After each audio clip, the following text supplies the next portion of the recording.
Welcome to Kenton's videos. Enjoy the video. You start now by confirming prerequisites. Enable developer options and USB debugging so you can inspect network settings directly. Once done, install or prepare the Proxy app and note the Proxy IP, port, and any username/password because you will enter them shortly.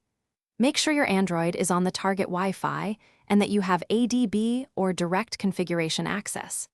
These steps let you change settings without guessing, and they prevent interruptions when you move into the configuration phase.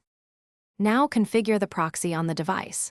Open the Wi-Fi network, choose Advanced, then set the proxy to manual and enter the proxy IP and port.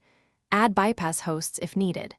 If you need per-app control, install a reputable system proxy or VPN-based proxy and configure the app rules.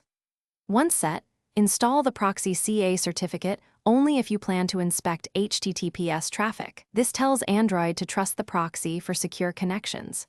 Finally, restart the app or reboot to apply routing changes and avoid cached DNS issues. Finish by testing.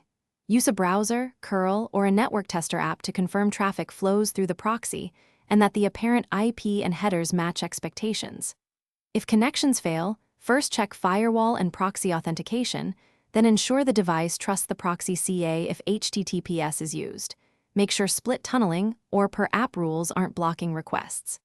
If an app breaks, clear the app cache or revert the proxy settings temporarily. This troubleshooting step saves time and restores connectivity during diagnosis. Thanks for watching. Consider subscribing if we helped you.